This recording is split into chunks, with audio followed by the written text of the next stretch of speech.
A poor girl is kicked out of a car dealership by the manager. "This is no place for beggars," she replies. "I just wanted to see the cars my dad loved so much."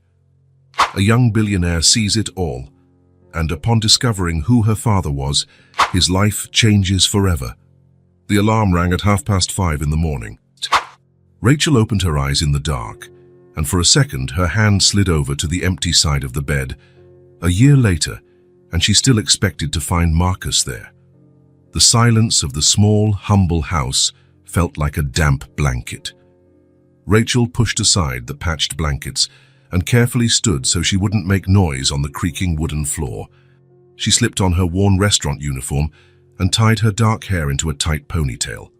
The cracked mirror showed deep circles under her eyes that no makeup could conceal, even if she could afford any.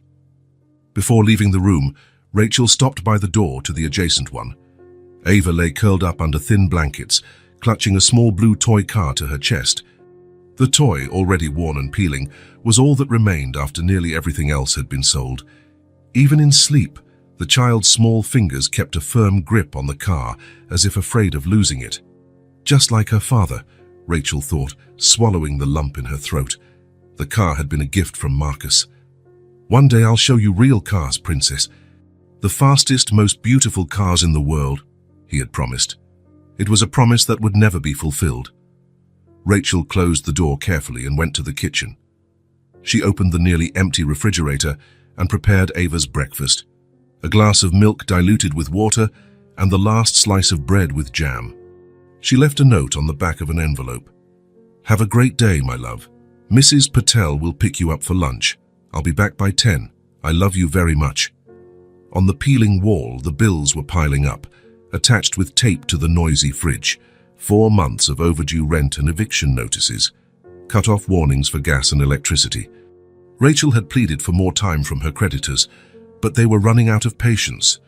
When Marcus was alive, they never had luxuries, but neither did they lack the basics. Now every penny mattered. There was no life insurance, no savings.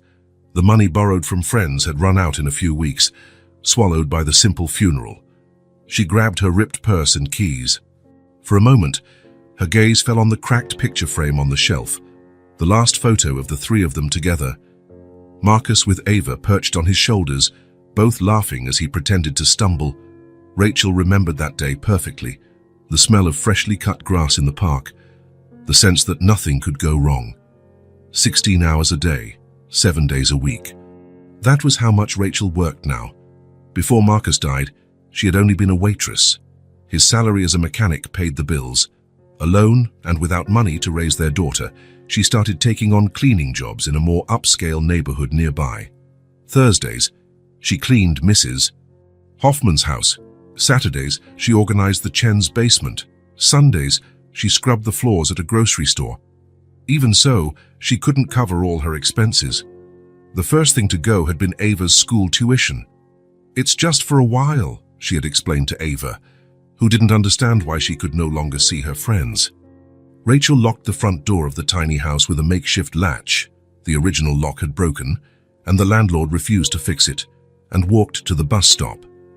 The sky was beginning to lighten over the run-down neighborhood. She couldn't afford the bus every day, so she alternated.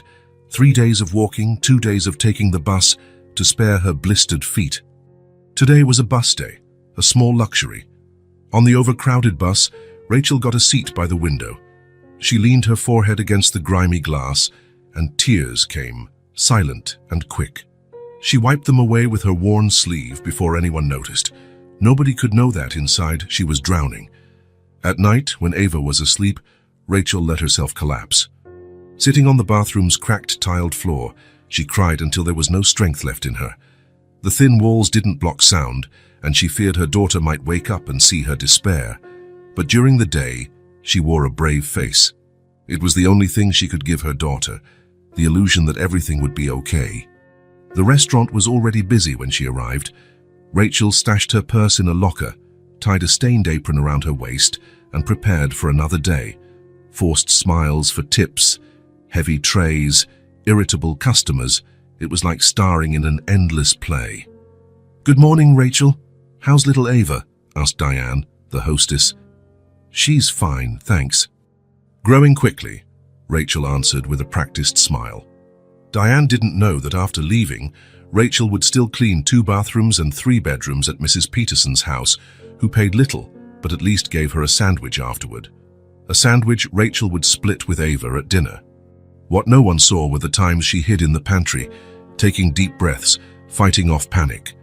The constant fear that she couldn't make it, or the nights she came home with hands red and cracked from the cheap detergent, stinging as she cooked dinner. Before Marcus died, her hands were soft and he always commented on them. Now they were unrecognizable, just like her life. Over the last few months, Rachel had lost so much weight that her bones were visible under her skin.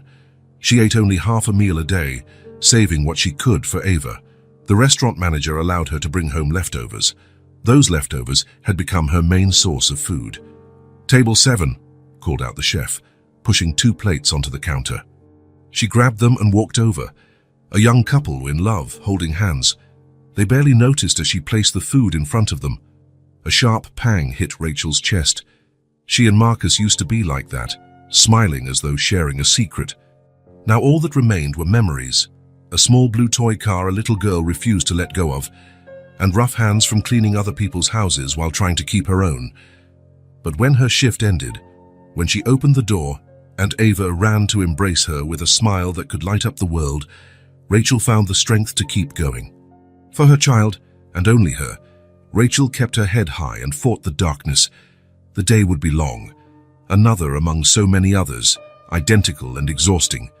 But in the midst of pain and fatigue, Rachel knew there was still a promise to fulfill. Not Marcus's promise to Ava, but her own to both of them, the promise to survive. The small house door closed at 5:30 in the morning. Rachel left for another long workday. As always, she left a note on the kitchen table and prepared food in the fridge. "Don't open the door for anyone. Stay indoors. I'll be back by 10. I love you, my love." Ava remained at home, as she did every day. No money for daycare or babysitters, no neighbors available to babysit. Just the faith that this little girl, far too young for such responsibilities, would know how to manage herself until her mother returned. For a few hours, Ava followed her usual routine. She ate the breakfast her mum left, watched cartoons on the ancient TV that only got 2 channels, and played with her blue toy car, imagining races and adventures. But that day, something different happened. While she gazed out the window, Ava watched a shiny navy blue car pass by. It was large and glistened in the same shade of blue as her little toy car.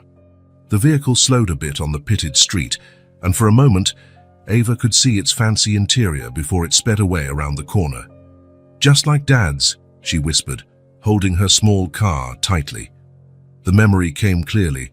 Her father sitting at the kitchen table, flipping through car magazines, pointing out different models to her. "One day, princess, I'll show you real cars and the fastest and most beautiful in the world." She'd hardly understood his words, but she loved the way his eyes lit up whenever he talked about engines and speed. An idea formed in her head. What if she followed that car to see where it went? Just a quick peek, she'd be back before anyone knew. Ava knew she wasn't supposed to go out. Her mom always insisted, never ever go out by yourself. But the blue car beckoned like a magnet. It was as though her father himself was sending her a signal. She put on the oversized coat, a donation from a local church, and tucked the toy car into her pocket. Standing at the door, she paused for a moment, reading the note from her mom on the table. Then, determined, she left and closed the door. The neighborhood was a mix of simple homes and abandoned buildings.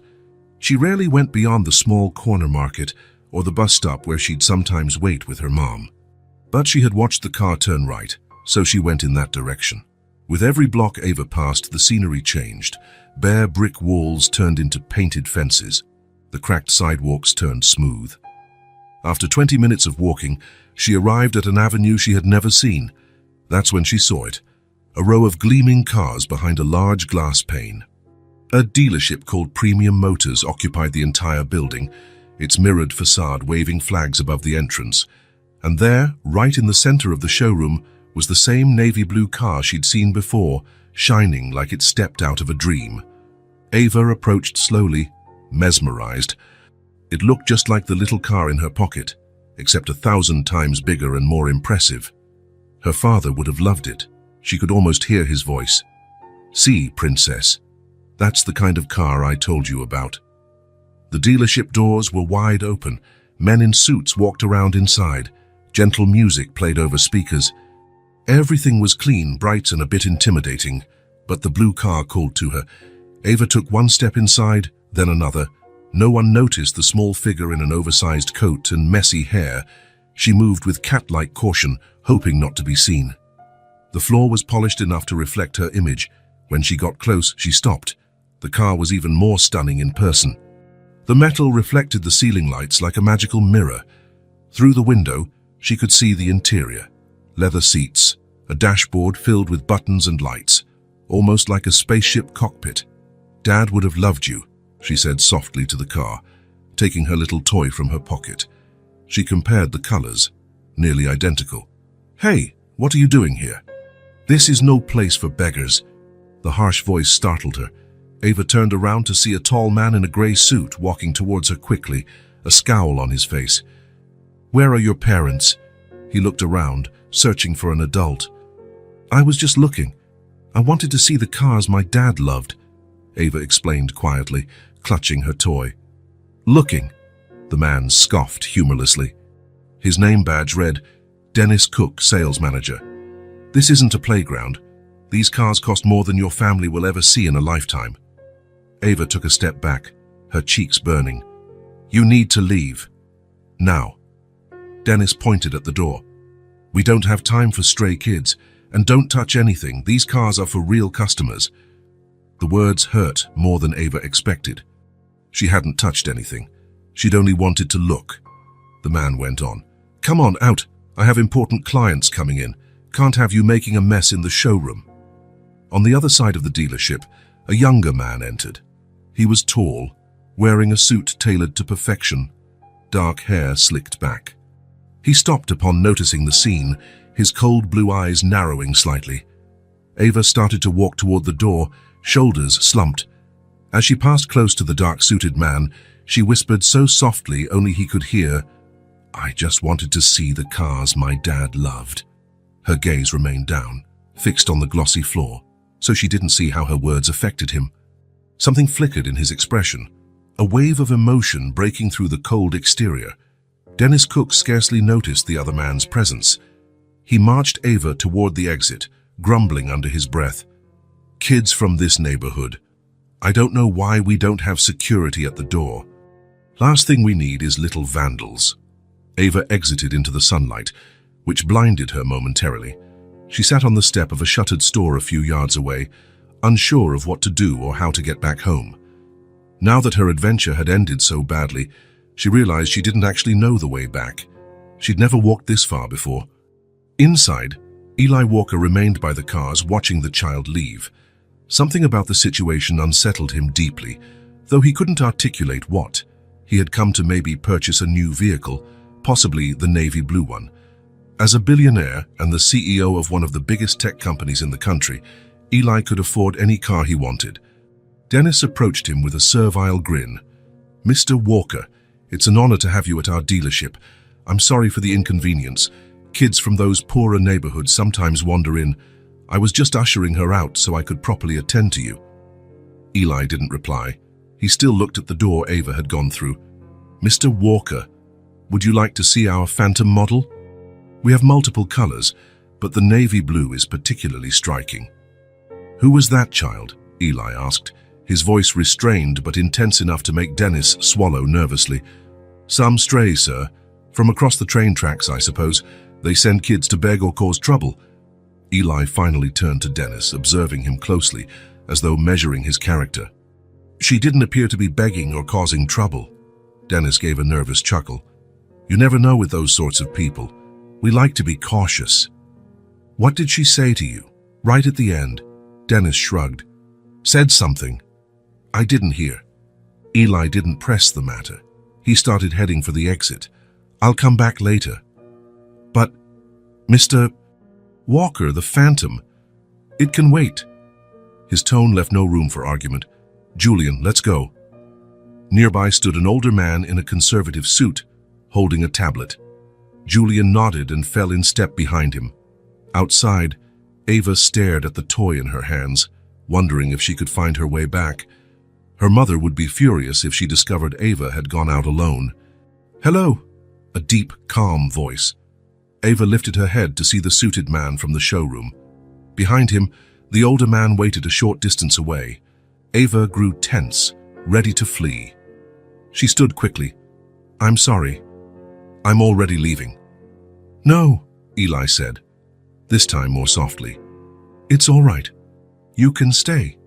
A small, uncomfortable pause ensued. Eli Walker wasn't used to talking to kids. In fact, he barely spoke to anyone outside business circles. Some called him the Ice Prince, brilliant, relentless, but emotionally distant. A man who could close billion-dollar deals without flinching. But something about this girl had slipped under his defenses. Her remark about her father's love for cars had struck him in a place he'd forgotten he had. "I heard what you said inside," he began awkwardly. "About your dad." Ava clutched the toy car.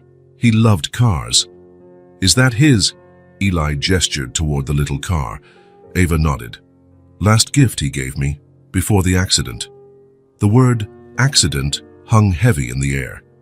Eli felt a tightness in his chest, an uncomfortable sensation he didn't recognize. "My name is Eli," he managed to say, holding out his hand as if in a meeting. Realizing how odd that was, he pulled it back. "I'm Ava," the little girl said, her large dark eyes taking him in with curiosity and wariness. "Ava," he repeated, as if testing the name. "So, that blue car inside, it really was beautiful, wasn't it?" Ava's expression brightened. "Just like mine."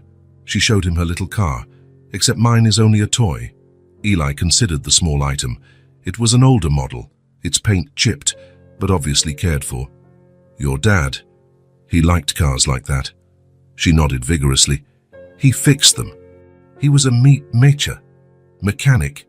Yes, he always said one day he would show me the fastest, as prettiest cars in the world." Her voice faltered. "But now he can't." Julian, watching from a distance, had never seen his boss in such a personal conversation.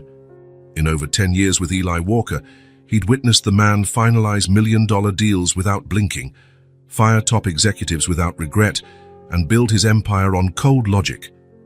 To see him clumsily talking to a small child about toy cars was something altogether unexpected. "Ava," Eli said, coming to a sudden decision, "would you like to see the blue car up close?"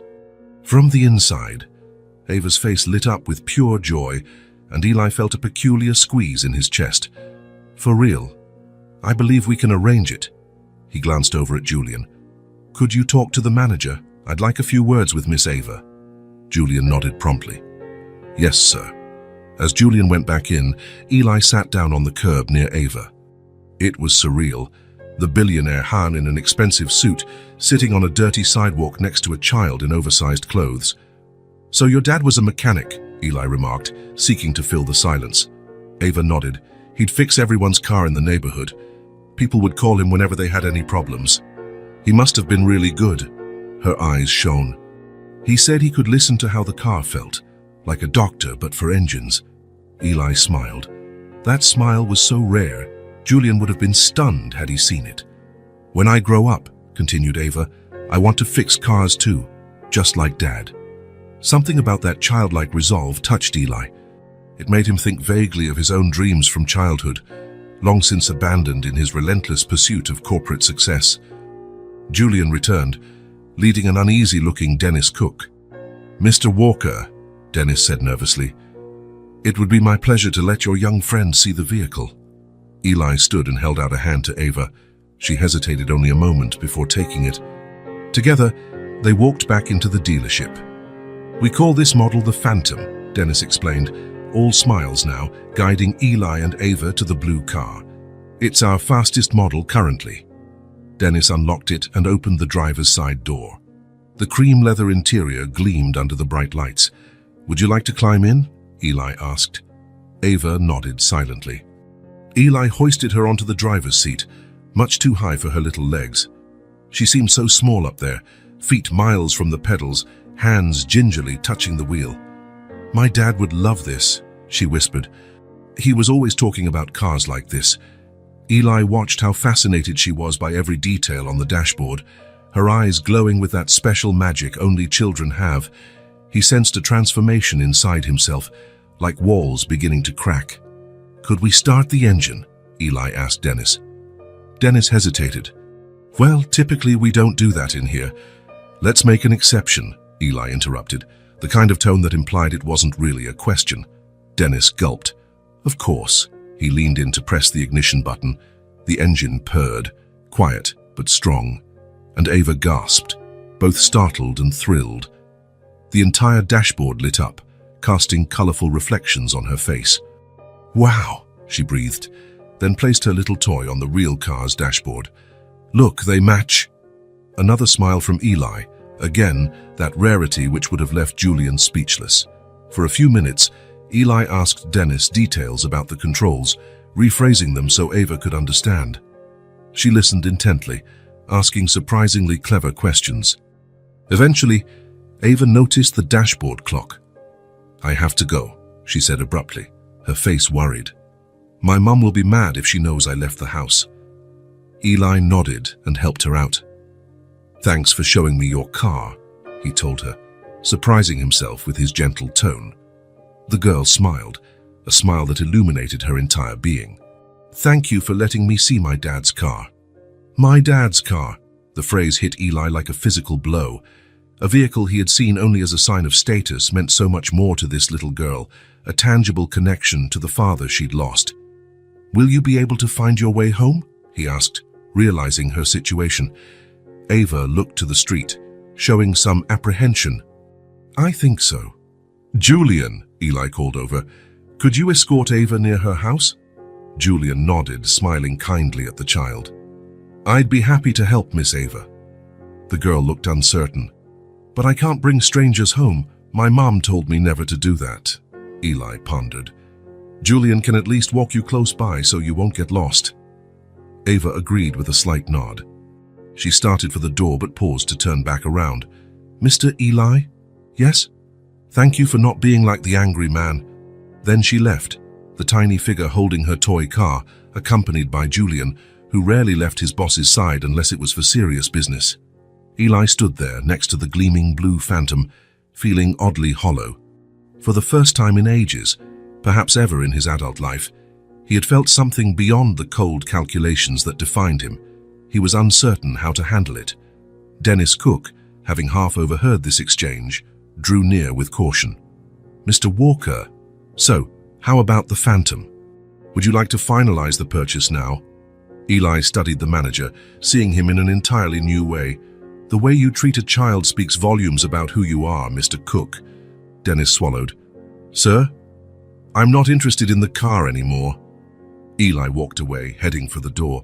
"But Mr. Walker..." Eli paused. "I'll be phoning the dealership owner. Jim Reynolds is an old friend. We might talk about certain customer service practices." His words were calm but final. Dennis Cook paled. Exiting the dealership, Eli noticed his hands were trembling a bit. Something had shifted. That strict fortress he kept around himself had cracked, and through the gap, something new was seeping in. He wanted to know more about Ava, about her father, about her life. For the first time in a very long while, Eli Walker was interested in someone else's story more than in himself. And that scared him more than any financial crisis he'd faced. He couldn't sleep that night.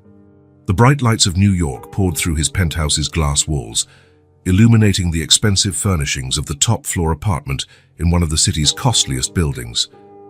Everything inside was pristine, functional, luxurious, the perfect reflection of a man like him, cold, precise, impressive, but entirely devoid of genuine warmth. Alone in the dark, Eli twirled a little blue toy car in his hands.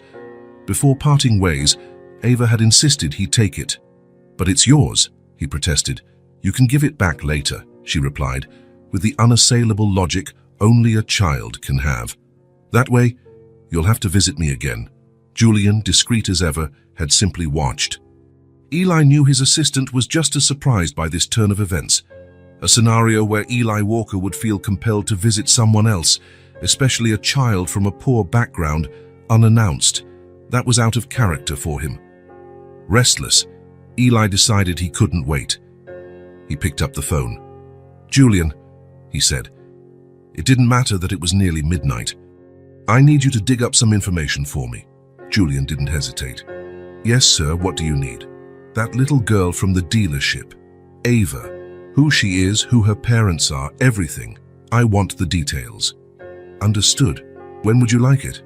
"Have it on my desk by tomorrow morning." A slight pause. "I'll be there at 8, sir." Eli hung up. He set the toy car on his nightstand, staring at the ceiling. Why had this little girl affected him so profoundly? He was never fond of children, nor did he pay much attention to people outside his business circles. Yet there was something in Ava's eyes, in the innocent way she clung to that precious memory of her dad, in how she viewed the expensive showroom car as a direct link to a father who was gone. Eli didn't understand connections like that.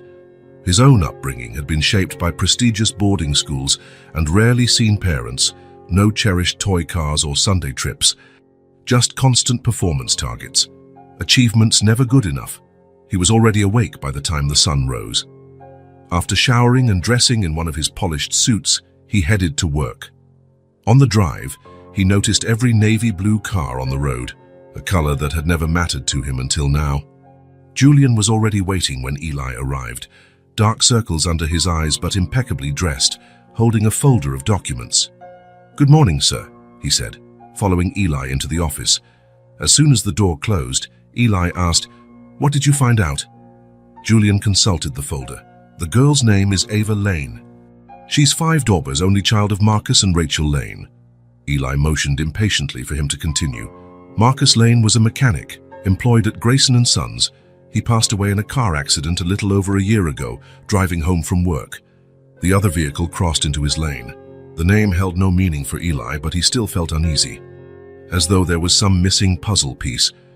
The mother, Rachel Lane, was a part-time waitress until Marcus died.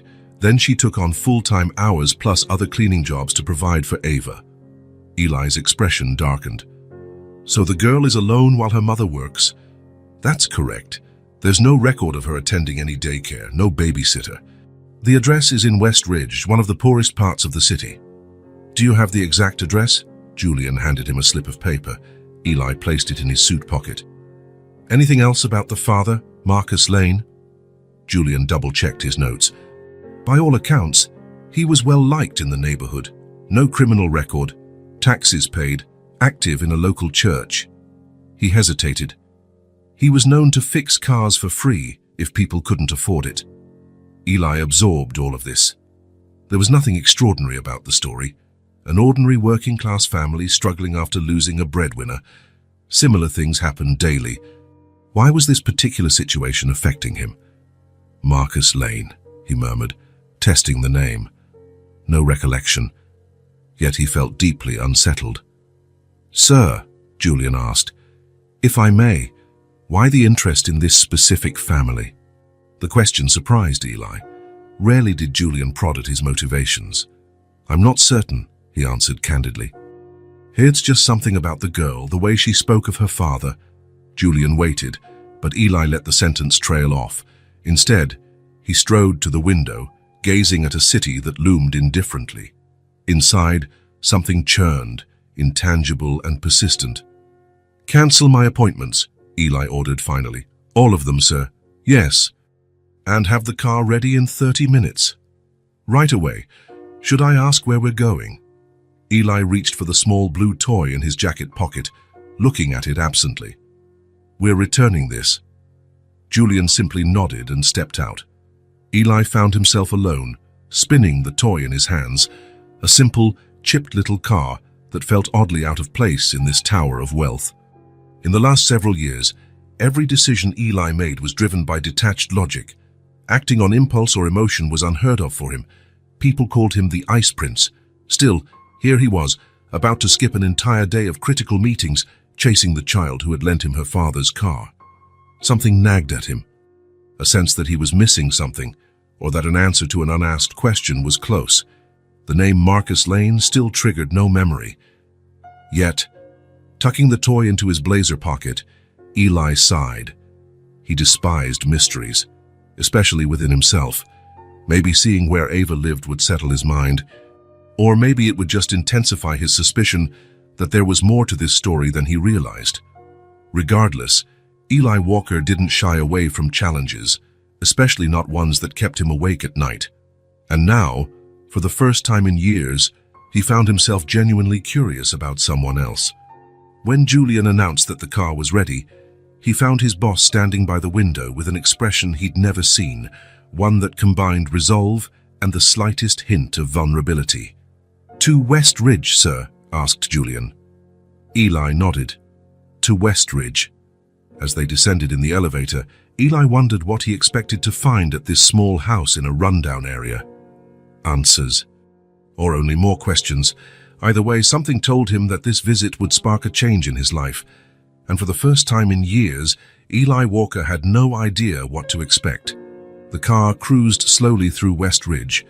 As they left the city center, the landscape changed drastically. Skyscrapers and flashy storefronts gave way to small shops with barred windows, shabby buildings, and modest houses needing repairs. Julian drove in silence, occasionally consulting the GPS to confirm the directions. Eli looked out the window, noticing details he usually ignored.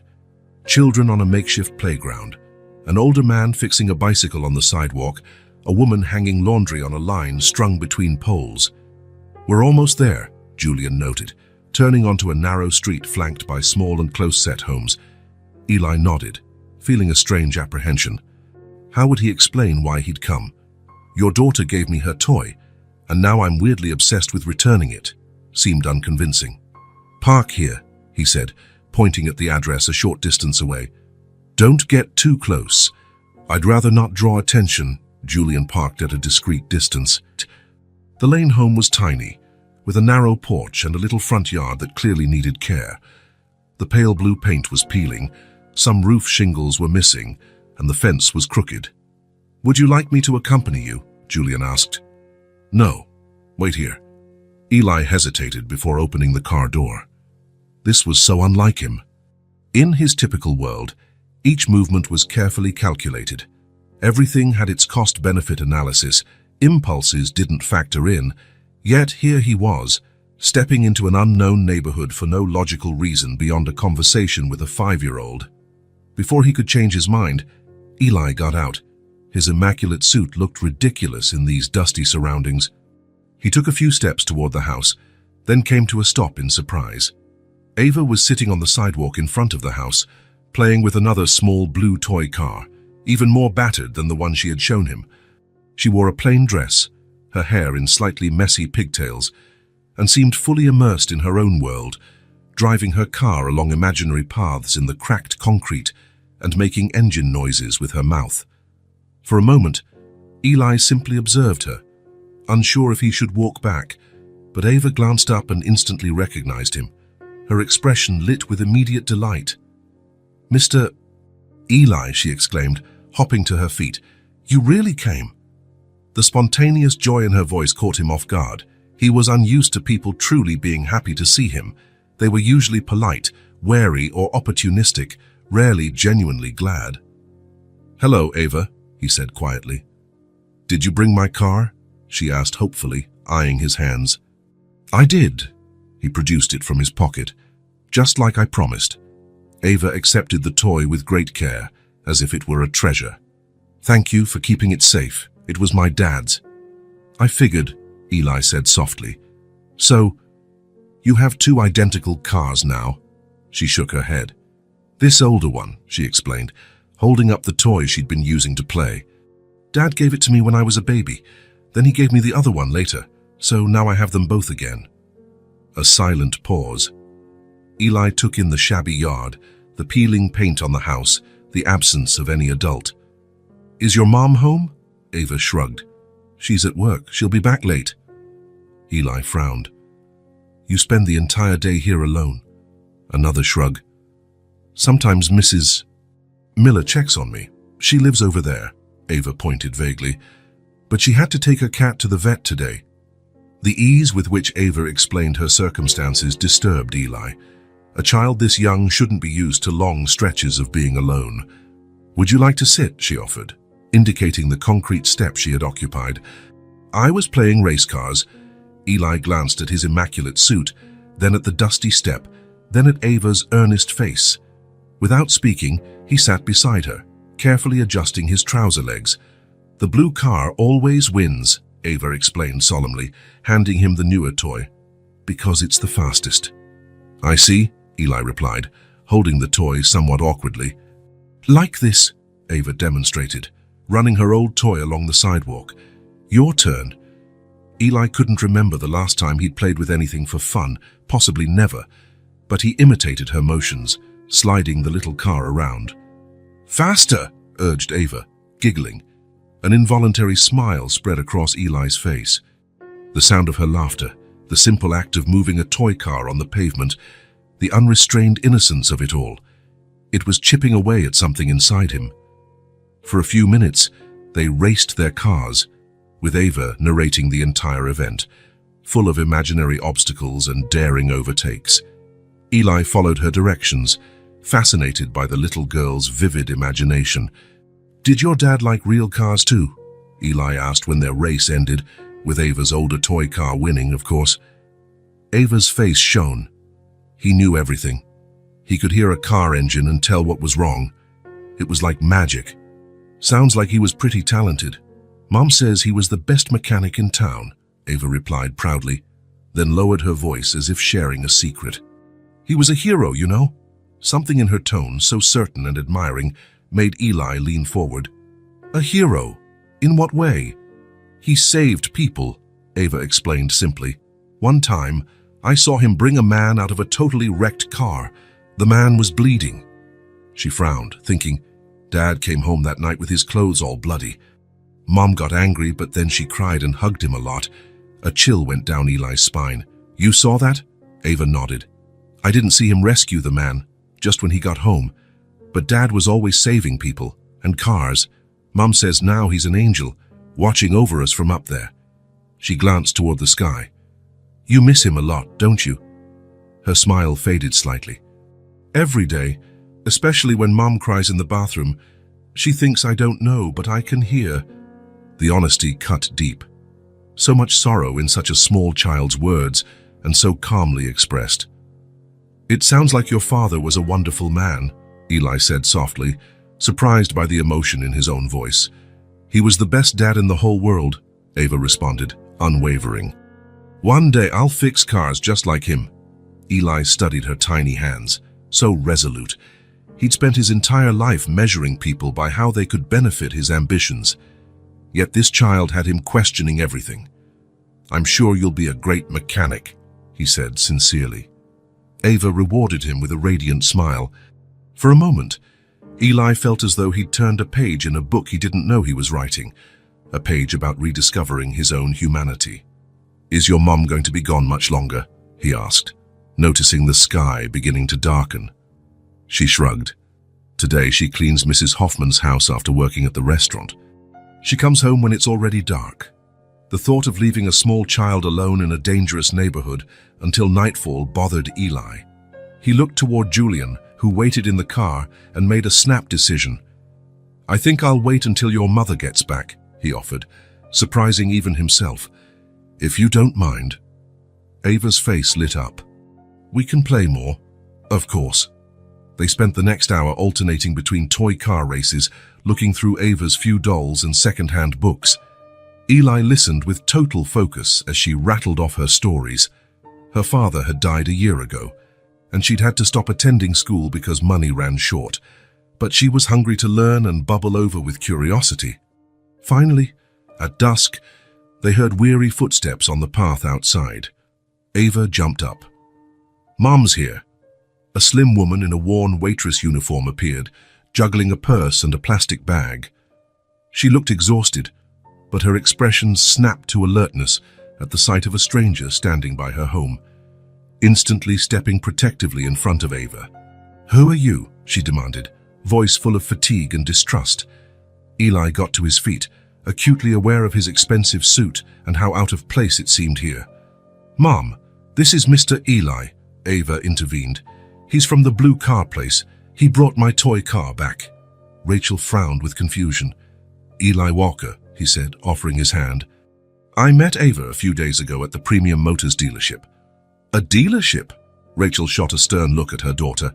Ava, you left the house?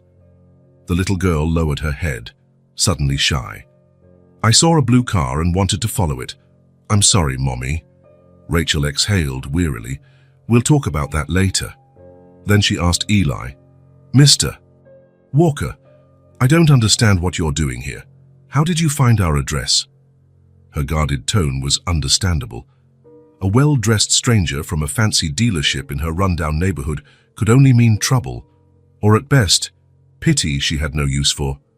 I get your concern, Mrs. Lane, Eli said calmly. I can explain everything if we could speak for a few minutes. Rachel hesitated for a good while, assessing him warily, then nodded curtly. Ava, go wash your hands. Mr. Walker and I need to talk. But Mom, now please. Ava went inside, casting a last worried glance at Eli. Are you going to come back? Ava, Rachel chastised. Once the child disappeared, Rachel folded her arms across her chest, defensive. Mr. Walker, I don't know who you are or what you want, but I need to be clear. I don't need charity or... That's not it, Eli said softly. Ava visited that dealership while I was there. The manager treated her badly. I stepped in. We talked about her father, about cars. He paused. She lent me the toy car. I came here to give it back. Rachel arched a brow, unconvinced. And you needed to find out our address to do that.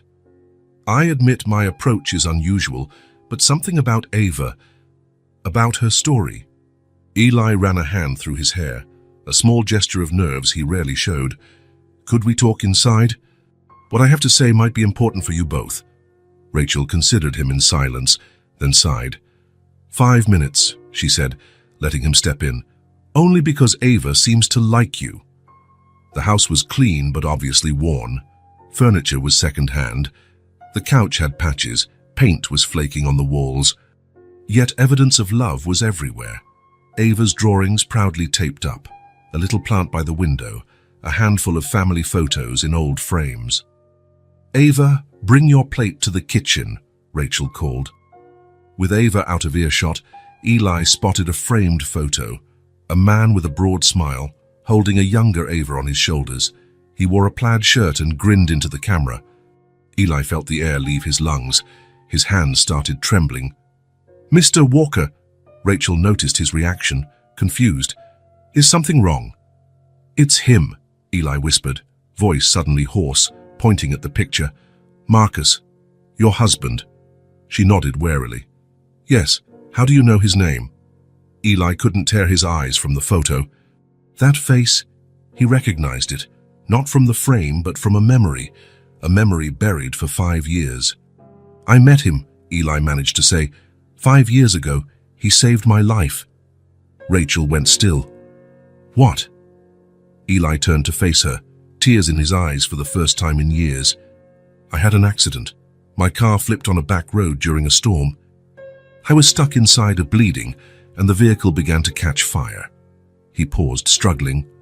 I thought that was it, that I was going to die there. Ava, who had come to the room unnoticed, listened quietly, her eyes wide. Then someone appeared.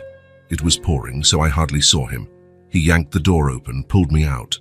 I remember his hands, strong, calloused, and his voice, telling me it would be okay. Rachel covered her mouth with one hand. Marcus never told me the details. He dragged me away from the wreck, called for help on my phone. I passed out. When I came to in the hospital, he was gone. The paramedic said he wouldn't give his name, just said he had to go home. They called him a good Samaritan. Eli inhaled shakily. I spent years trying to block out that night. The near-death experience terrified me. But when I saw Ava at the dealership, the mention of her dad, the toy car, something started nagging at me. Then seeing that picture, he shook his head in disbelief. It's him. Marcus Lane saved my life. Rachel slowly sank into a chair, like her legs might give out. He came home late that night. I remember worrying because it wasn't like him to not call. He was soaking wet hands with blood on his clothes. Dad was a hero, Ava said softly, stepping closer. I told you. Rachel pulled her daughter into a hug, eyes locked on Eli. Marcus mentioned a few days after that he'd helped someone in an accident, said he didn't even know the person's name, and left when the ambulance arrived. He just hoped the guy in the fancy car made it. It was an Aston Martin, Eli said softly, totaled beyond repair. He never learned who you were, Rachel continued, her voice steadier. But he said he was glad to have been in the right place at the right time. Eli felt a tear slip down his cheek, the first in ages. I owe my life to him. That accident changed me. It made me realize how fleeting life is. I launched my company soon after. It's built a new empire, but he never knew. And he never asked for anything, Rachel murmured, shaking her head sadly. To Marcus, it was just another day, just another person in need. He saved me in every sense, gave me a second chance. Eli's voice was unsteady. I've become who I am because of him. And he never found out, Rachel whispered. To him, it was one more rescue. Dad helped everybody, Ava added, wise in that simple, childlike way. Even when he was tired. A heavy pause filled the air, two lives intersecting in a way neither expected. Marcus Lane, a humble mechanic, linked their worlds forever. He never knew the impact of that night, and now, the man he saved stood face to face with his family. Now I understand why I couldn't stop thinking about Ava, Eli said gently. Why I had this feeling I needed to find her. There are no coincidences, just connections we haven't figured out yet. Rachel gave a faint smile, tears in her own eyes. Marcus used to say there weren't any coincidences, just unrecognized encounters. The weight in the room was palpable, the gratitude, the debt that couldn't be repaid, and the start of something neither had anticipated. Eli barely slept again that night. The revelations pounded in his mind like unrelenting waves. Marcus Lane, the man who saved his life, had a family, a daughter, who were now struggling. He showed up at his office early, sifting through important documents. Julian arrived right on time and was surprised to see Eli already there. Good morning, sir. I didn't expect you in so soon. Eli didn't look up. Julian, I need you to buy some things for me.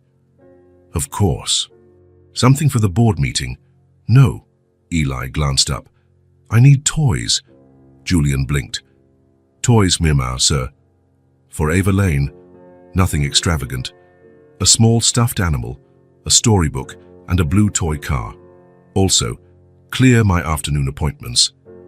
Yes, sir, said Julian, recovering quickly from his surprise. I'll see to it.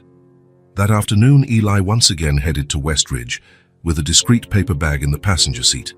Inside were a small teddy bear, a children's book, and a slightly bigger, more detailed blue toy car than the ones Ava already had, but not fancy or expensive. As he approached the Lane house, Eli felt a knot in his stomach. It wasn't the typical tension before a big negotiation or shareholders' meeting. It was simpler and more primal. The anxious uncertainty of how he would be received. He parked and observed the house in daylight. Its flaws were more obvious now, missing shingles and worn paint. Usually he'd view a property's worth in market terms. Now he realized a home's value couldn't always be measured in money. Ava was on the sidewalk again, this time drawing on the pavement with chalk. She wore the same threadbare dress, her hair tied into a single lopsided braid. When Eli stepped out, she instantly noticed. Her face lit up, and she ran to him. You came back, she announced, stopping a few feet away, beaming. I did, he said, struggling with sudden nerves, and I brought you something. He offered her the bag, which she accepted gently. She peeked inside, eyes growing round with excitement. She lifted the toy car first, holding it with reverence. It's so pretty, she whispered, rotating it to admire every detail. And it's blue like my others. I thought it would match your collection. Smiling, Ava placed it next to her other two toy cars resting on the curb. Now I have 3. Next, she pulled out the tiny teddy bear and hugged it, then flipped through the pages of the storybook, studying the colorful pictures.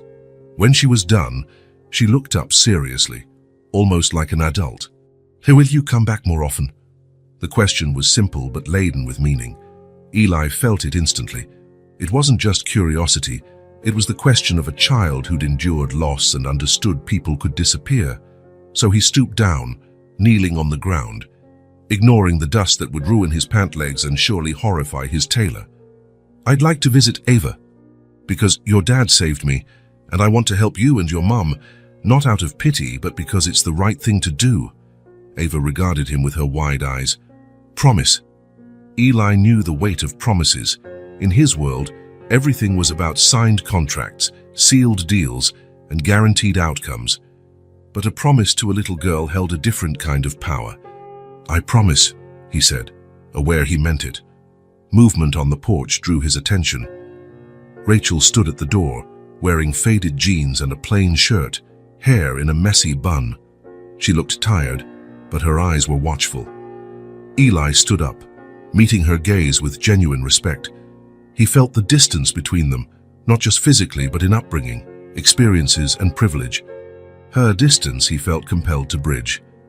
Morning, he said softly, trying not to be imposing. Rachel came down the porch steps, glancing from him to Ava. I didn't expect to see you again so soon. I want you to know this is all out of gratitude, Eli said, getting straight to the point. Marcus rescued me, and for years I had no idea who he was. Now that I do, I can't just do nothing. I don't want to invade your life, but I want to offer you whatever help you'll accept. He spoke with a sincerity he rarely allowed himself in business. The typical ice prince facade would be counterproductive and insincere here. Rachel studied him at length, seeming to see right through him in a way that made him oddly exposed. Finally, she gave a slight nod. Not a total endorsement, but an openness to the possibility. Ava needs to bring her new things inside, she said, gently dismissing the girl. The child looked between them anxiously. You're not leaving, are you? Not yet, Eli promised. I'm going to chat with your mom. Relieved, Ava stepped inside. But before she did, she briefly squeezed Eli's hand, with an ease that startled him. Such a simple gesture, yet it resonated powerfully. Once alone, Rachel folded her arms defensively. Mr. Walker, Eli, please. Eli, she repeated, I respect your gratitude, but I want to be clear, we don't need charity. That's not what I'm offering, he said calmly. I'm offering my presence, my time, my attention, the things money can't buy. Her features relaxed slightly. Ava seems to trust you. She hasn't warmed to strangers easily since Marcus. Rachel's voice caught. I'm not here to replace him, Eli assured her. No one could. A loaded silence followed, not uncomfortable but brimming with the unspoken. In the background, they could hear Ava chattering happily with her new book in the living room. She stays alone while you work, Eli observed, not accusing but stating a fact. Rachel nodded, guilt flitting across her face. No choice. Daycare is expensive. A babysitter too. I've tried, I just can't afford it. I can help with that. We don't want handouts, Rachel repeated, her pride stiffening. It's not a handout to pay a debt, Eli said gently. A debt I can never truly repay. Rachel looked at him, truly looked, for the first time. You're wealthy, aren't you? I don't mean just the car or the suit. I can tell by the way you speak. Eli didn't deny it. Yes, I am. And you want to help us because of what Marcus did. Exactly. Rachel inhaled, thinking, I don't know how to handle this. All I've done this last year is try to survive day by day. There was a dignity in her candor that Eli found admirable. You don't have to decide now, he said kindly. We can take it slow, one step at a time. Ava appeared at the door, hugging her new teddy bear. Mom, can I show Mr. Eli my drawings? Rachel gave a small nod, meeting Eli's gaze again. A quiet acceptance, albeit cautious, allowing this new presence in their lives. I guess we have time for that. So in that modest house, a new bond began to form, not with great fanfare or big declarations, but through simple presence. Eli, a man unused to anything but high-stakes deals, found himself on the living room floor, earnestly looking through a child's drawings. Rachel observed warily at first, but gradually relented, letting the moment unfold. A link was forged that day, silent yet meaningful. Eli's routine gradually changed in a way none of his colleagues could have anticipated. 3 afternoons a week. The CEO, who was known for precise meeting schedules and million-dollar deals, instead parked his expensive car in West Ridge, spending hours with a little girl. At first, he visited briefly. Eli brought modest gifts, a simple puzzle, a small box of crayons, a children's book, never anything lavish, respecting Rachel's boundaries. Rachel observed these changes cautiously. From the kitchen door, while preparing a simple dinner, she watched the two of them on the porch, Eli listening intently to Ava's fanciful stories, answering her endless questions without condescension. "Do you have kids, Mr. Eli?" Ava asked one day, flipping through a dinosaur book. "No," he answered, surprised. "Oh, why not?" Eli paused. "I guess I was always too busy with other things." "Adult stuff." "Yes, adult stuff," he replied with a small smile. As days turned into weeks, these visits became normal. The child who had grown so reserved after her father's death once again became curious, giggly, open. Her laughter, which Rachel feared might never come back, now resounded through the house. One afternoon, Eli suggested, "There's a small park nearby. We can go if your mum says it's okay." Rachel hesitated but agreed. The park was unassuming, a few swings, a slide, an open grassy space. Ava ran ahead, while Eli followed, discreetly smiling. They spent hours there. Eli pushed her on the swing, higher than Rachel normally allowed, but with careful hands. Then they chatted about car engines and how they worked, picking up crunchy autumn leaves scattered about. "This looks like a car," Ava said, holding a leaf shaped vaguely like a car silhouette. "You're right," Eli grinned. "Could be a convertible." At one point, he pretended to be a monster chasing her between the trees. They collapsed in laughter on a bench, Ava's cheeks pink from the crisp air.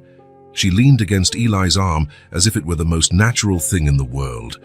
He felt a strange twinge in his chest. Not pain, but a powerful emotion he could scarcely name. "What do you think your dad would say if he saw us now?" Eli asked without thinking. Ava gazed at the clouds. "He'd say you're a good friend, like he was." The simplicity of that answer rocked him. He, who had been called a shark, ruthless, a corporate predator, was being seen by this child as a good friend. Those words echoed in his mind as they returned Ava home to Rachel, who was waiting at the door. Later that night, after Ava was asleep, Eli found himself sitting in the small kitchen with Rachel, 2 chipped mugs of cheap tea between them. "I never really told anyone about the accident," he began, "what it felt like." Rachel simply listened, giving him space. "I was driving too fast. It was rainy. I lost control, flipped 3 times. When the car stopped, I was pinned, bleeding, and smelled gasoline." He paused, the memory still raw. "I thought, this is how it ends. But what really scared me was realizing I had nothing meaningful to leave behind. A pile of money, some properties, an up-and-coming business, but nothing truly important." Rachel absorbed this silently. Then Marcus appeared. I'll never forget the sensation of someone wrenching open that door.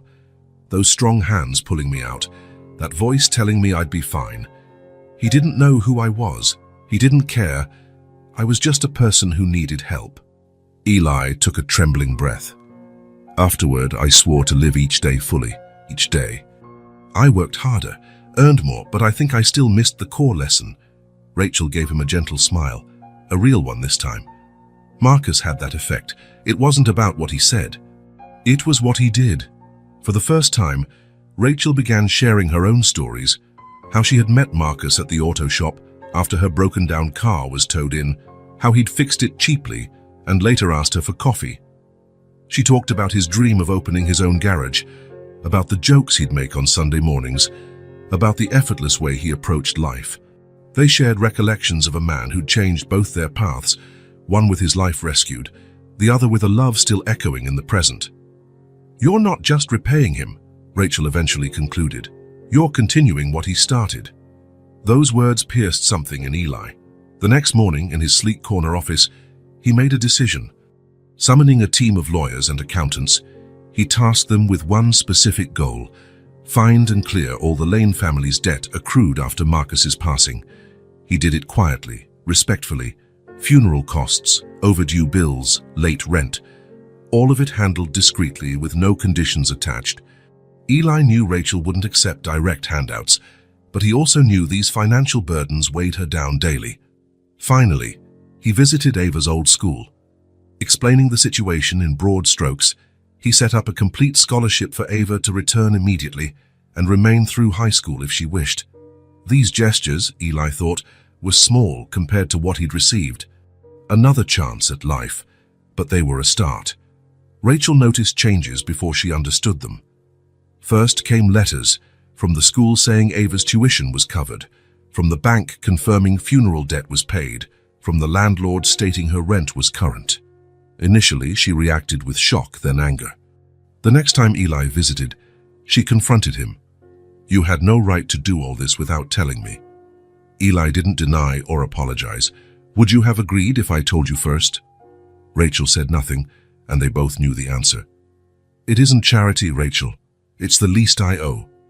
Her initial fury gradually melted into reluctant acceptance and, eventually, quiet relief. After more than a year, she finally slept without the crushing anxiety over debts. She could now think beyond tomorrow. Ava returned to school the following week. On the first day, Rachel walked her to the gates, watching her run to greet old friends, sporting a brand new backpack that Eli had left for her in passing. Returning home, Rachel wept tears of gratitude, not the bitter, hopeless kind, but the release of pent-up tension. Eli kept his promise, continuing to visit, but never intruding. Sometimes he only popped by to drop off a book or to chat briefly about Ava's latest lessons. Other times he stayed longer, but always respectful of their space. There were no grand public gestures, no showy rescues. Instead, it was a steady drip of small help. The broken fridge replaced without fuss, the leaky roof quietly fixed by a contractor friend, the doctor who happened to be in the area to look at Ava's cough. Bit by bit, he helped, mindful of Rachel's dignity. She realized he understood something vital. They didn't just need financial help, but respect. About a month later, on a Sunday afternoon, Eli arrived with a suggestion. "I'd like to take you both somewhere, if that's all right." "Where?" Rachel asked, cautious as ever.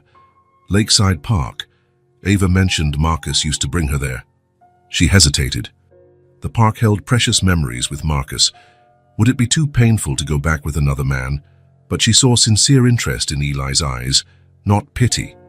So she agreed. The park hadn't changed.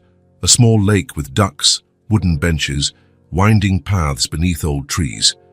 Ava ran ahead, recognizing all the spots she'd played in with her father. "Over there," Ava cried, pointing to a big tree. "That's where we had picnics." Rachel recalled those times. Marcus always brought peanut butter and jelly sandwiches for her. "What about you?" Eli asked. "He made an incredible grilled cheese and tomato sandwich," she said, realizing she could say it now without pain overshadowing the memories. They settled under the same tree, as Ava insisted. Eli had packed a simple basket with fruit, sandwiches, and water, nothing showy, just enough. As they ate, Rachel found herself telling stories of how Marcus used to hum off-key tunes while he worked. "He had a terrible singing voice," she laughed. "But he was so happy doing it, you couldn't help but smile. He did silly voices when he read me stories," Ava chipped in, chewing an apple, a different voice for every character. Eli listened, as he always did, with genuine interest. It struck Rachel how he never seemed bored or inattentive when they shared these simple family tales, so far from his slick business world. "What would he say when he fixed things?" Eli asked. Ava giggled. "He'd talk to them. 'Come on, buddy, work with me,' he'd say. He'd also tap them gently, like encouragement," Rachel recalled, smiling. "Seemed like nonsense, but it worked. He had a knack for machines." The late afternoon sun glowed on the lake. Ava approached the water's edge, giggling at the ducks. Eli took an envelope from his jacket and offered it to Rachel. "What's this?" she asked, wary. "Receipts, paid in full, and all your documents, neatly organized, and something else, a college fund for Ava." Rachel felt the weight of the envelope, physically and symbolically. "Eli, I'm not sure I can—" "I want you to be at peace," he said softly. "That's what he gave me that night. Life. This is the only way I know how to repay." The sincerity in his eyes broke down her resistance. No pity, no condescension, just genuine care. Ava bounded back at that moment, cuddling her new stuffed animal. Rachel discreetly slid the envelope aside. "Are you guys sad?" Ava asked, always tuned into emotions. "No, sweetheart," Rachel reassured, kissing her head. "Sometimes grown-ups cry when they're happy." Eli pulled out one more item from his bag, a nice hardcover sketch pad with thick pages. "For you, Ava, so you can draw anything you like. Cars, dreams, your story." Her eyes lit up. She ran her hand over the textured cover. "It's the prettiest notebook in the whole world," she declared. "Maybe you can show me how you draw cars," Eli suggested. "I need some help with that." Ava nodded solemnly, already opening it to the first page. She lay on the grass and began drawing, explaining to Eli how to make the wheels round and the windows just right. Rachel watched them, feeling something in her chest loosen. It wasn't that the pain disappeared. Marcus's absence still hurt, but for the first time, she felt it was possible to keep living and remember Marcus without drowning in sorrow. As the sun set behind the trees, Ava kept drawing, occasionally showing Eli her progress. It was the first time she'd ever drawn side by side with another adult besides her mom. Rachel realized a new chapter was beginning for all three of them, not with grand gestures or official statements, but through simple acts: a casual picnic, stories shared, an envelope of important papers, a gentle daily care that came from understanding the worth of what was lost and the worth of what could still be found. Seasons shifted. Summer gave way to fall, and fall hinted that winter was nearing. Wordlessly, Eli's presence became a fixture, 3 times a week, as always. His discreet car pulled up near the small house. Neighbors soon got used to seeing the well-dressed man visiting the widow and her daughter. "Mr. Eli," Ava would greet him, wearing her uniform proudly since she'd returned to school. "I have math homework today. Can you help me?" Rachel watched from the kitchen while cooking dinner, and it no longer felt awkward. Eli, once an intruder, was now welcomed. She found his consistent presence oddly comforting. Sitting at the worn kitchen table, he would guide Ava through her lessons. He showed remarkable patience, re-explaining problems without losing his composure.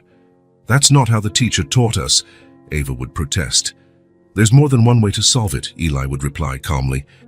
"Let's try your teacher's way first, and then I can show you another." Small, simple interactions that had a large impact.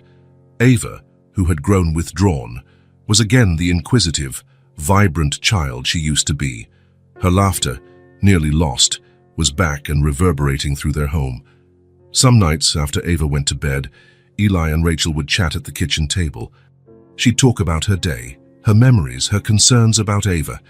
He listened, really listened, a skill that amazed her, given how busy he supposedly was.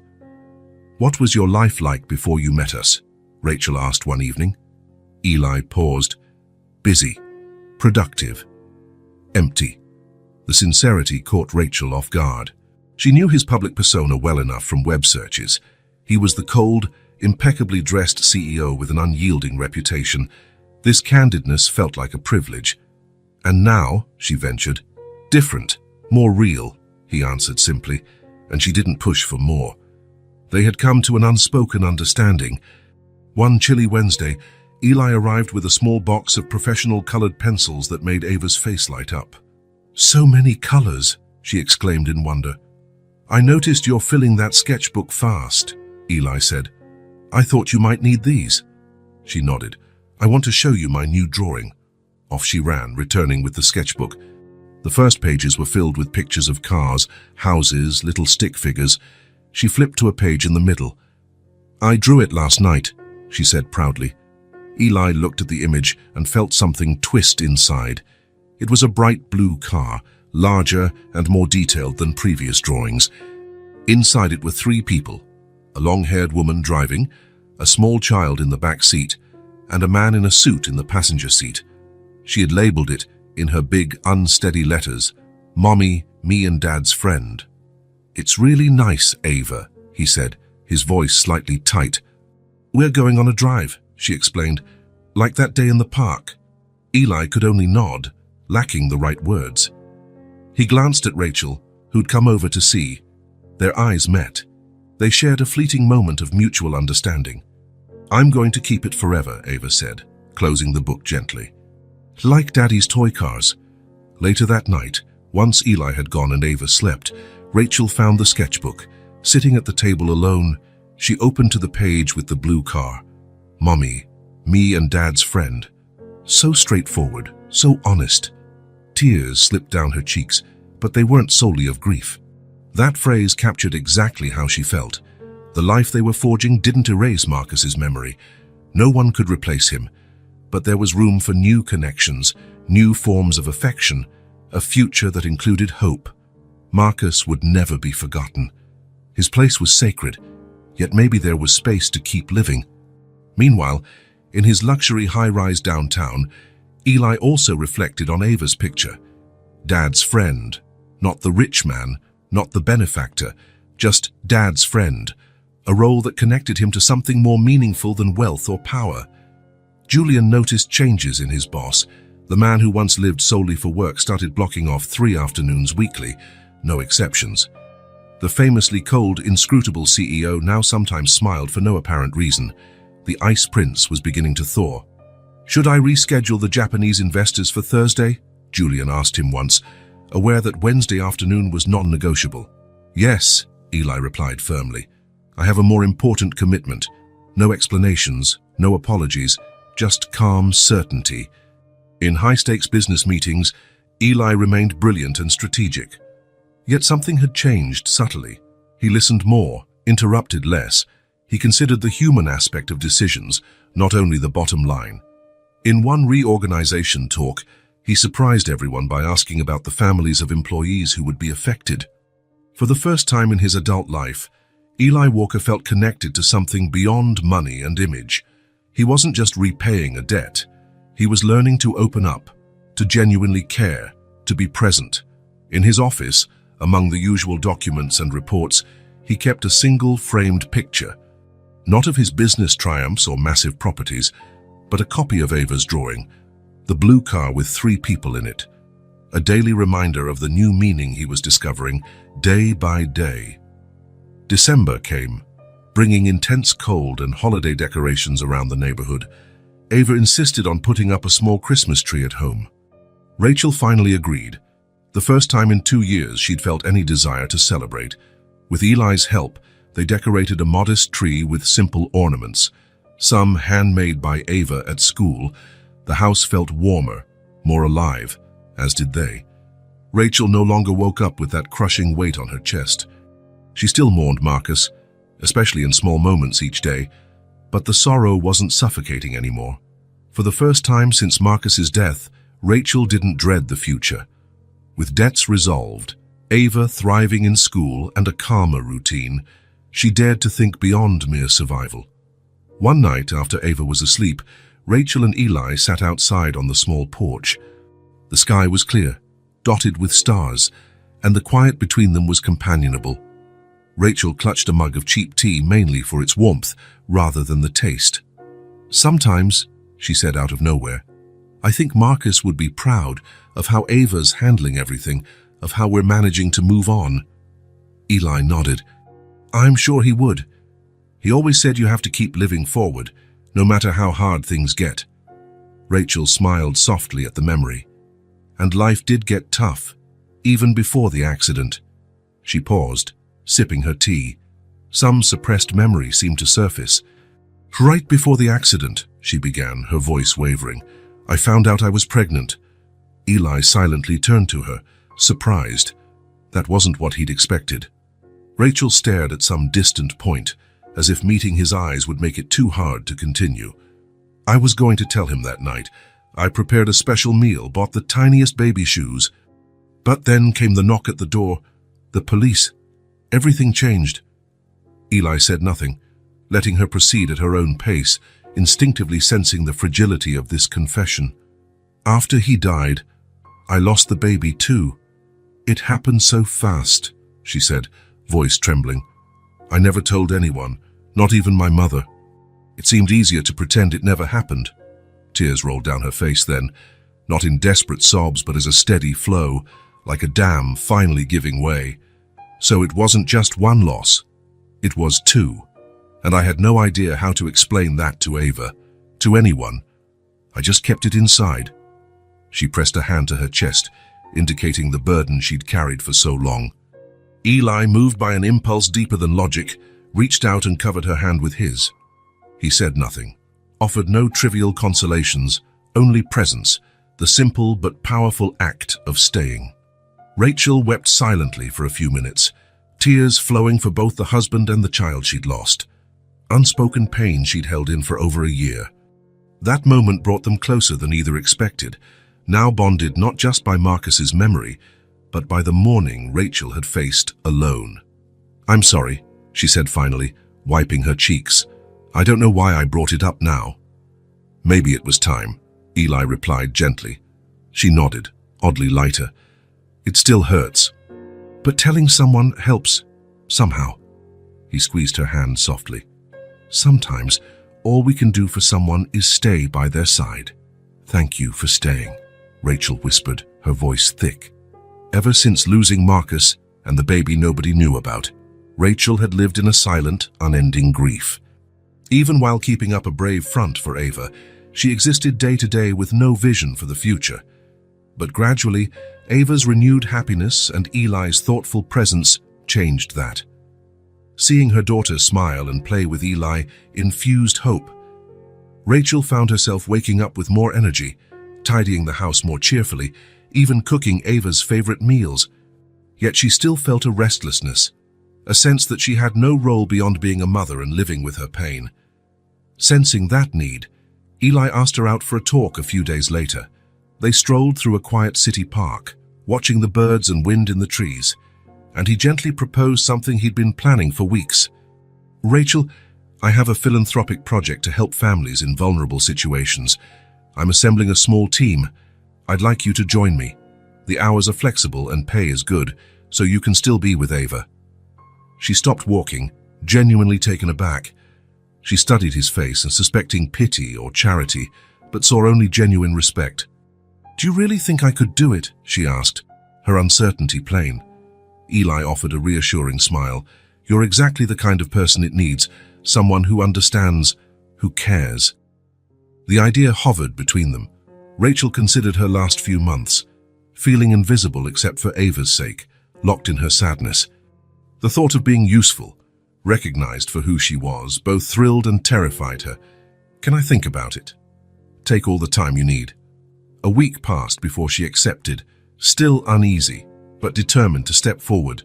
The first few days were daunting. New routines, new people, finding her voice in a role that wasn't the comfort of her home. But Rachel soon discovered that by helping other families in dire straits, she was also helping herself heal. Listening to their losses, offering comfort, brainstorming real solutions for seemingly impossible challenges. Each small success restored a bit of the confidence she'd lost. How was today? Eli would ask when picking her up at day's end. Hard. Good. Real, she'd say, her eyes shining with a vigor he hadn't seen before. Ava watched her mother's transformation in awe. Mum helps people like Dad used to help cars, she once said, in that simple childhood wisdom. Gradually, Rachel found identity and purpose beyond just survival. The scars remained, Marcus was gone, and the child she'd never met also haunted her. But those didn't define her entire existence anymore. One particularly hectic afternoon, Rachel was organizing donations for families displaced by a flood. She felt weary, her back aching from lifting boxes, but something else too, a deep contentment, a sense of purpose she thought lost. Pausing to catch her breath, she became aware of how steady and deep each inhale felt. No more suffocating heaviness. That crushing knot in her chest had eased. It wasn't gone forever. Some days, the ache still flared, but now she knew she could carry it without being crushed, especially after sharing it on that chilly night with Eli. Rachel closed her eyes, savoring this small, vital act, breathing freely. Then she went back to her tasks, step by step on the path she was building toward a renewed life. Saturday dawned crisp and bright, one of those rare winter days when the sun shines strongly despite the cold. Rachel woke to the sound of Ava humming in the bathroom, a habit that had returned recently. Normal sounds, daily life returning. "Are you sure you don't want to come with us?" Eli had asked the previous day, explaining he wanted to take Ava on a surprise outing. "Yes," Rachel had answered with a calm smile. "You two deserve some time together. Besides, I have some paperwork for the foundation to finish." The foundation.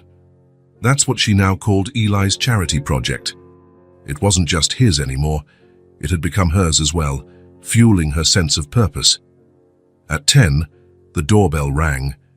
Ava rushed to open it, already wearing the new coat Eli had given her last month. "Mr. Eli," she exclaimed, hugging him briefly. Such small gestures of affection used to be foreign to him. "Where are we going today?" He smiled conspiratorially at Rachel. "It's a surprise, you'll see."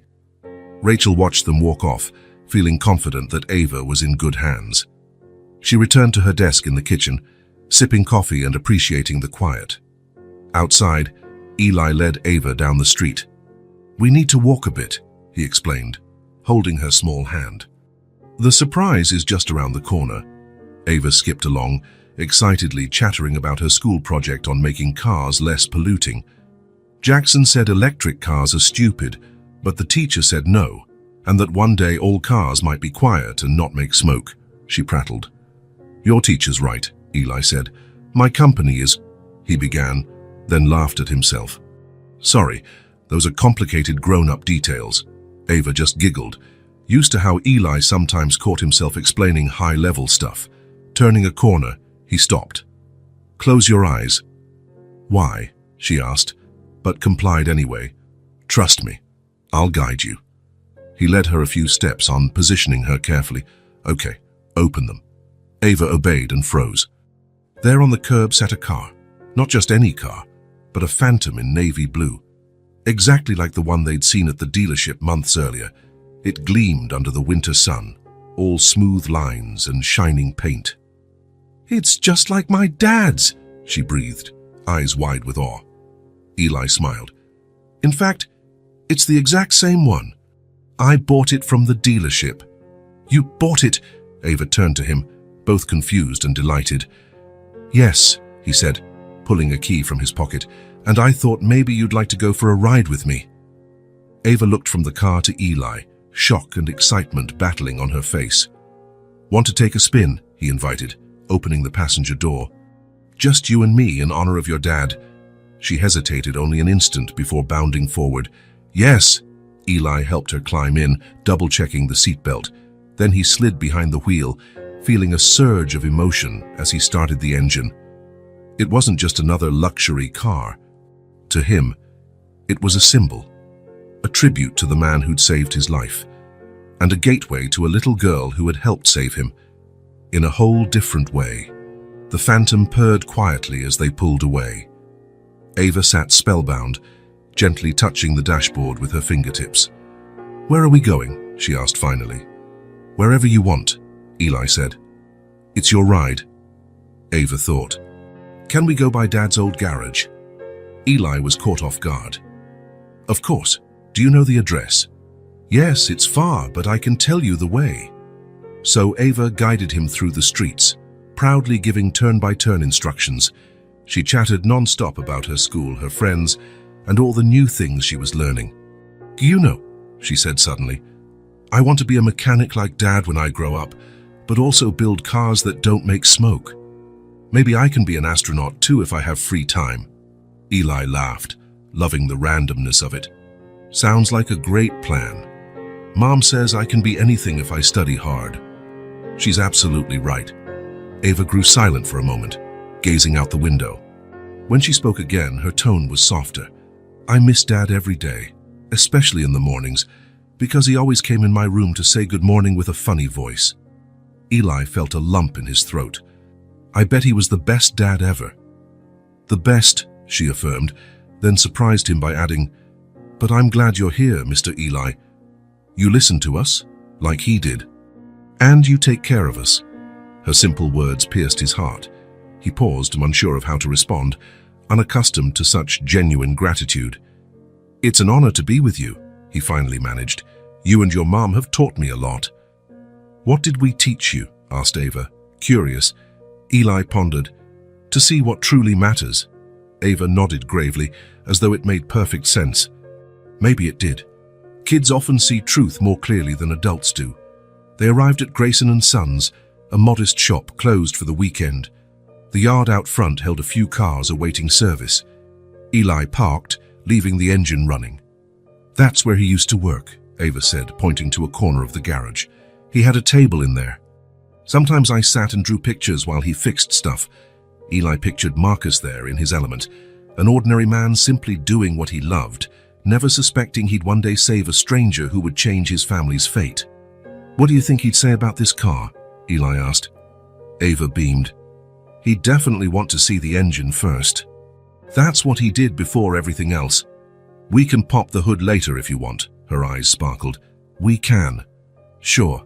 I bet you know more about engines than I do. Pulling away, they cruised aimlessly around the city. Ava fiddled with the radio, finding a peppy station, and they both sang along badly but happily. As dusk crept in, the dash lights glowed gently, reflecting in Ava's wide eyes like tiny stars. She kept talking, telling more stories about her dad, about the new puppy a neighbor had, about her future dreams that now felt possible again. And Eli, behind the wheel of this car he'd purchased for reasons beyond status, realized he wasn't just driving. He was forging a new story, one built from broken fragments that now fit together in unexpected ways. Past memories, future hopes, new attachments. A story that didn't erase what came before, but found a way to build upon it, like a road that keeps going even after a sharp curve. As the Phantom's headlights cut through the gathering dark, Eli Walker, once Ice Prince, once the man who measured life in profit margins, felt truly at peace. Not because he'd cleared a debt, but because in doing so, he'd discovered something far greater, a genuine purpose for that second chance granted by Marcus Lane long ago. And in that quiet hum of the engine, with Ava's chatter filling the car, he knew he was exactly where he needed to be. The road ahead might hold more bends and challenges, but now he had something he'd never truly possessed before, a sense of belonging, of connection, of family. Weeks slipped by, and the vibrant life swirling around the lane home, and in Eli's own heart only grew stronger. Rachel's new job at the foundation thrived. Ava continued to excel in school. Sometimes, Rachel would bake simple treats and invite Eli to share, laughter ringing in that small living room that once felt weighed down by grief. It wasn't that Marcus was forgotten. Quite the opposite, his memory remained a cherished presence, guiding them all in different ways. Every so often, Eli would glance at the photograph of Marcus in the hallway. He'd silently thank the man for giving him the precious gift of life, and for indirectly guiding him to discover the intangible, irreplaceable aspects he'd been missing. Watching Rachel and Ava together, he found a deeper fulfillment than any profitable merger or expensive acquisition had ever provided. Step by step, a broken family found new reasons to hope, and a lonely billionaire found the humanity he'd locked away. And so, on a cold winter morning, a small blue toy car sat on Eli's desk as he prepared for another day.